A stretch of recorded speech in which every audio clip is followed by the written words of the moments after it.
नमस्ते, नमस्कार मेरा सम्पूर्ण फेसबुकमा रहेका दाजुभाइ इष्टमित्र सबैमा एक नमस्ते नमस्कार र मभन्दा ठुलालाई ढोकुरे पनि भन्न चाहन्छु। यसो गर्दा सब आरामै छौ कि?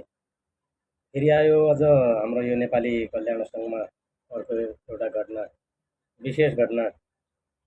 अब हुन त हामीले पटक पटक केही दाजुभाइका अब यो वर्ष दिन नबिते हाम्रो सङ्गठन स्थापना गरिएको वर्ष दिन नबिते अब केही समस्याको समाधान त हामीले गरेर देखाएकै छौँ। सामाजिक सञ्जाल मार्फत अब सबैले देखेकै होला। तर फेरि अझ अर्को एउटा घटना आयो। घटना के छ भनेपछि एकदम घिनलाग्दो घटना। अब सबैलाई घिनलाग्दो घटना भन्ने बित्तिकै सबैलाई अब थाहा भएको कुरा होला। अहिलेको जुन ट्रेन्डमा चलिरहेको छ, भाइरल भइरहेछ अर्काकी सुइनी बगाउने त्यो कहानी मसँग पनि आयो। लगभग यो 2 वर्ष अगाडिको कहानी रहेछ। अब के छ भने अब नाम नलिउँ, अब नाम त अब सबैलाई थाहै छ। धेरै जसो मेरा नजिकका दाजुभाइलाई त धेरै जसोलाई थाहै छ। 2 वर्ष अगाडि बैतडीकी आइमाईलाई हाम्रो यो डोटी बाँझको एउटा केटाले भगाएर लैगिया रहेछ। अब बालबच्चा अल्पत्र छोडेर लैगिया रहेछ। लगिसकेपछि अब 2 वर्ष सँगसँग बसिया रहेछन्, एकसँग बसिया रहेछन्। बसिसकेपछि अब त्यही त भन्दा छन् देखिन हाम्रा बनतिर काफल किरमडा खानु गएपछि आज त काफल खाना खाना इच्छा भइगेल, आज त किरमडा खाना खाना इच्छा भइगेल। त्यही कहानी भयो यहाँ पनि। 2 वर्षसँग बसेर ल भइगयो बित्सिक्यो भन्ने जसो छाडिदिया रहेछ त्यो मान्छेलाई। छाडिसकेपछि एकजना व्यक्ति यहाँ आदर्श आदर्श 4 आदर्श 1 हो उहाँका मान्छे अब उसै पनि अब धेरै दुःखमा छन्, दुःखी मान्छे हुन्। उनलाई अब नजिकका मान्छे हुनाले तेरा गाउँठाउँको मान्छे हो, तेरा जिल्लाको मान्छे हो भनेर त्यो मान्छेलाई हम्की धम्की 10 जना 15 जना आउने, ड्युटीलाई आउने, हम्की धम्की दिने, मार्दाछु काट्दाछु यो गर्दाछु भन्ने होइन। त्यो केटाले केलाई छाडेर गया हो। ल यसलाई उसँग पुर्याउनलाई तैँले सहयोग गर्नु पर्यो। जसरी भए पनि 3 दिनभित्र त्यो मान्छेलाई यहाँ ल्याउनु पर्यो, नत्र भने तँलाई पनि हामी केही गर्छु भन्ने हम्की धम्की धेरै दिया रहेछ। त्यसपछि अब 2 दिनसम्म अब कहाँ जाउँ कहीँतिर जाउँ भन्ने उनले पनि अब समझमा नभएर लास्ट हाम्रो यो सङ्गठनका अब राज्य समितिका उपाध्यक्ष आदरणीय व्यक्तित्व लहरी नागरी भन्ने व्यक्तिले अब मेरो नम्बर दिया रहेछ। त्यही आदर्श उहाँका मान्छेले भइसकेपछि उहाँले अब मलाई सम्पर्क गर्यो। गरिसकेपछि के हो भने कुरा बुझ्दाखेरि अब केटा पनि लैजाने केटा पनि विवाहित। अन्त लाजको कुरा होला यो। सोइनी छनाजना अर्काई सोइनीमा के नजर लाउन होला। सोइनी त आफ्नै छनाइ छ, आफ्नै सोइनी छ, 3 जर्मे सोइनी हुन अल्पत्र छन्। तुम यहाँ अर्काई सोइनीसँग मजाक गर्दछौ कि मजाको कुरा हो यो? घिनलाग्दो कुरा होइन हो। तँले तसो गर्ने ठाउँमा सोइनीले तसो गरे के गर्नु होइन? अर्काई सोइनी आफ्नै सोइनीमा आफ्नै सोइनीलाई माया गर न, आफ्नै सोइनीलाई माया गर। बिहे गरिसकेपछि आफ्नै सोइनीलाई माया गर, आफ्नो जर्मीलाई माया गर। कस्तो लाजको कुरा हो यो? भन्न पनि लाजको कुरा, सुन्न पनि लाजको कुरा होइन। ऊ पनि केटा पनि विवाहित, 3 जर्मियावालो। आइमाई पनि अब विवाहित, अब विवाहित हुन नि त्यो पनि धेरै जर्मियावाली। त्यसरी भगाएर लैया रहेछ। अब त्यो सब कुराहरू अब बताइसकेपछि अब के गर्नुपर्छ भन्ने कुरा मसँग सल्लाह लिइसकेपछि अब हामीले अब सङ्गठन, हाम्रो सङ्गठन भनेको, हाम्रो लक्ष्य उद्देश्य भनेको होइन, दुःखी पीडितलाई यसरी कसैलाई धम्काएको छ, कसैले नोकरीमा काम गर्दै तनखा नदिएर नदिएर हटाएको छ। अर्थात् धेरै कुराहरू छ। अब लक्ष्यको कुरा त नगरौँ भनौँ। लक्ष्यको कुरा त अब सामाजिक सञ्जालमा भनेर केही पनि छैन। भइसकेपछि अब हामीले अब कानुनी अब के गर्नुपर्छ भन्ने कुराको अब सल्लाह गरिसकेपछि त्यो अनुसार हामीले चल्यौँ। चलिसकेपछि अहिले अब यति दिन धम्काउनेवाला अहिले अब बल्ल केटा पनि सम्पर्कमा आयो।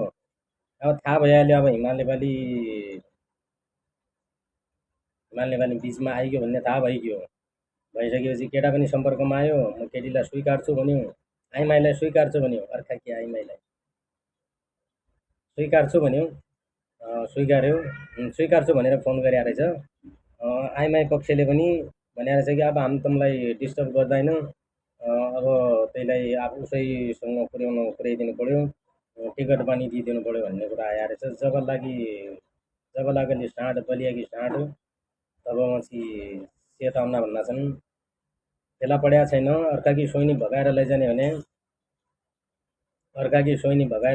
खबरदार। हिमाल नेपाली र हिमाल नेपालीको टिम कमजोर छैन भन्ने कुरा राम्रोसँग सोचिराख्नु होला। यहाँ कोही मजाक यहाँ हाँसो मजाक गर्नको लागि यो सङ्गठन होइन।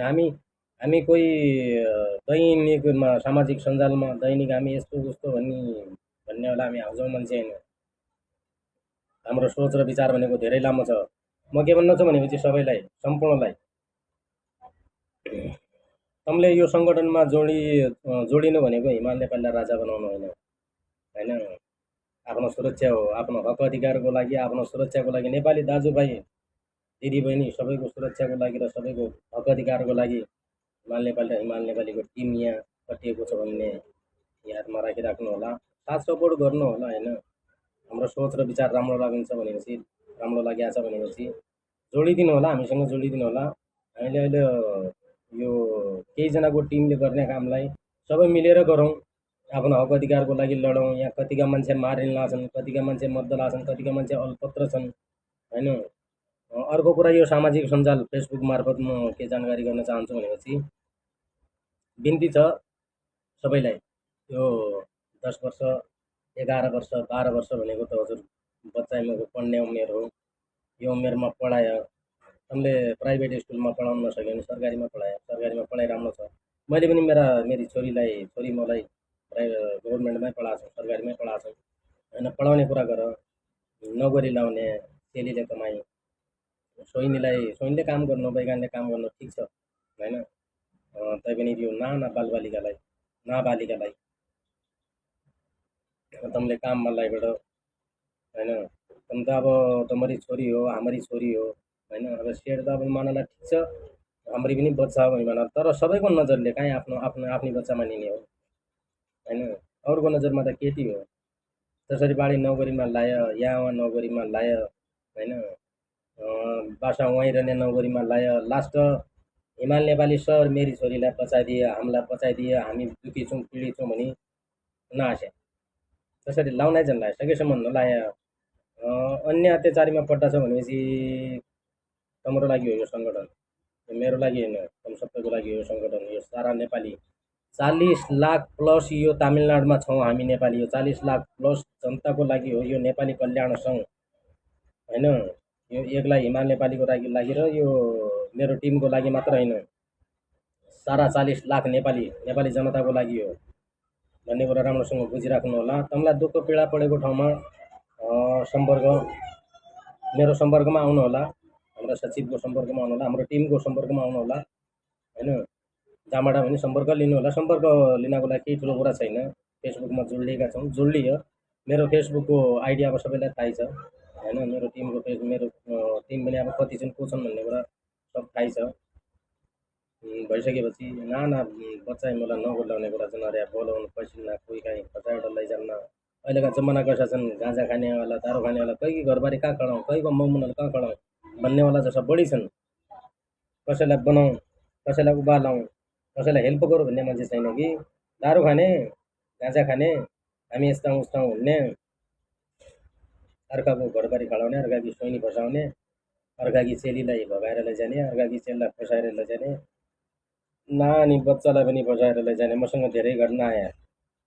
मैले भित्रभित्र त मैले धेरै जसो मैले फेसबुकमा हालेको छैन। भित्रभित्र त मैले धेरै कुराको समस्याको समाधान गरिसकेको छु।